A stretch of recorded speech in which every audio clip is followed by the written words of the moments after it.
Now, while I discuss in detail on 2 Skywalkers in Star Wars, there is one I have yet to discuss. One who breaks down the conventional tropes of the archetype that she's based on and becomes a hero in her own right.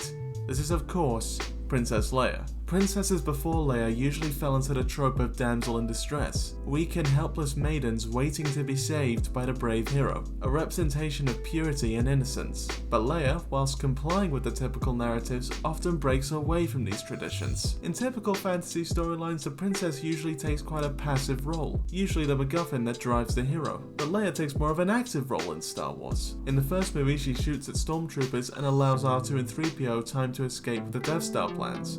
She takes command of Luke and Han's rescue plan once it's clear that it's gone completely south. And when the battle over the Death Star is taking place, she is in the control room, ready to assist in any way. While the role of princess is usually depicted as a wonderful fantasy, here it's portrayed as a station of authority, one that Leia utilizes to her advantage. And whilst people like Han would view this as her being ungrateful, it's really because it's her instinct to take command, which already separates her from other princesses. Traditional princesses represent purity and innocence, while Leia represents, well, rebellion. She is the living representation of the Rebel Alliance. This is even shown in her hairstyle, which was based off of Mexican freedom fighter Clara de la Roca. It's shown in her attitude towards those who would oppress her. Any enemy she faces, she challenges, such as Tarkin and Vader, the representations of imperialism and authority, cold, cruel, and self-serving, complete contrast to Leia's warm and compassionate persona. This is properly demonstrated in the scene where Alderaan is destroyed,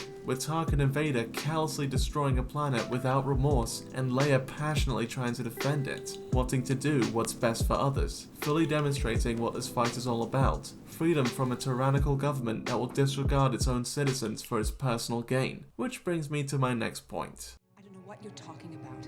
I'm a member of the Imperial Senate on a diplomatic mission to Alderaan. You are part of the Rebel Alliance and a traitor. Take her away!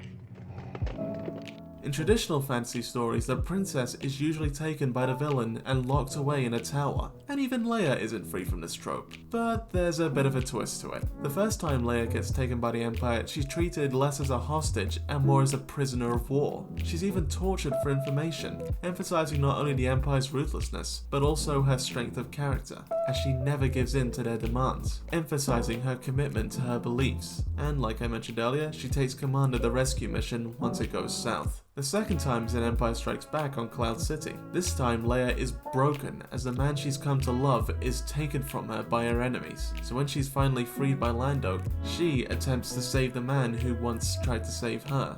And while she fails to save Han, she does save Luke.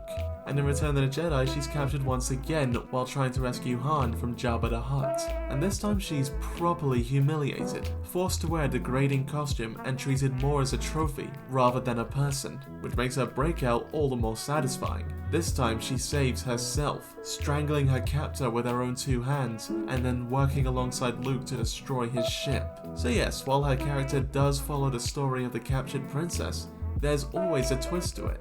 She's either able to save herself from her captors, or she's fighting alongside her rescuers, and sometimes even commanding them, even if it rubs some people the wrong way.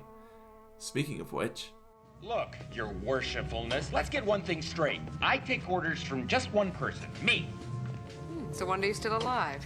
Another thing that separates Leia from other princesses is, surprisingly, her choice in men. Traditionally, the princess will go with the noble hero, but instead, Leia goes for the rogue, which I guess fits into her whole rebel motif. By all accounts, it's natural to expect her to get with Luke, the one who fits into the role of White Knight. And given how that story unfolds... Leia's my sister.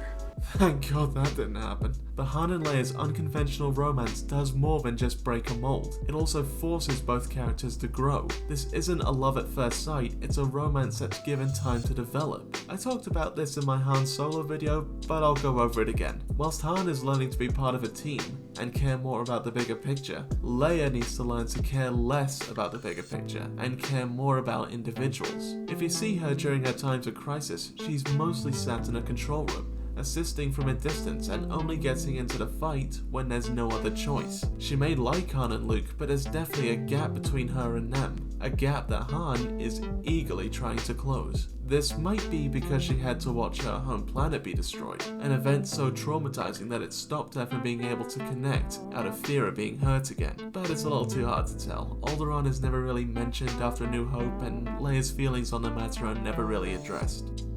These guys need therapy.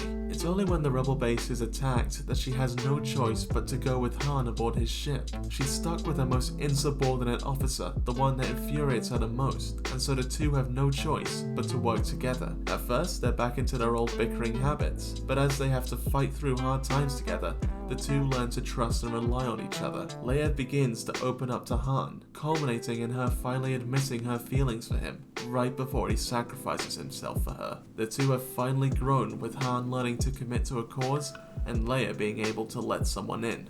Also, as a side note, I would argue that it's because of this growth that she's able to connect with Luke, who's hanging on for dear life, as she's now opened herself up to others. And yeah, I know that seems a little far-fetched given there's more to that whole thing, but I do think it's fitting to have that moment after she's learned to let people in. We next see Leia in Return of the Jedi disguised as a bounty hunter, no longer operating from a control room, but out on the front line for the sake of her friends. And this time, she's the one coming to save Han, in a rescue attempt that goes wrong. But I've already spoken about that, I'll just skip to the next part. When the plan to destroy the second Death Star is underway, she willingly volunteers to be part of Han's ground team, really showing how far the two have come as a team, and how she's now fighting on the ground level with her soldiers. She even stops wearing white, her signature color, and begins wearing the same camouflage colors as other soldiers. In fact, it's Han and Leia's new ability to work so well together that helps the rebels defeat the Empire in the end. She's even taken up some of Han's traits, such as jumping straight into action, and even has a little callback to two of Han's signature scenes.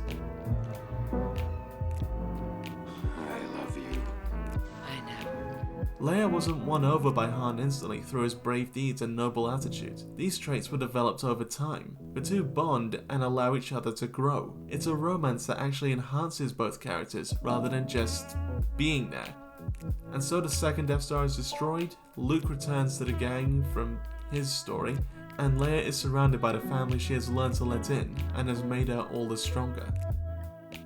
While Star Wars is mostly known for its male characters and the journeys they go through, it's also revolutionary in its depiction of female characters, depicting them as strong and powerful but also kind and virtuous. Leia may not have been the first female hero, but she's the most recognizable, and I would argue that we wouldn't see most of our favorite cinematic heroines without her. Hey everyone, thank you for watching. I hope you enjoyed the video. Please like and subscribe, hit that bell icon for more notifications, and I'll see you all in the next video. Have a good day.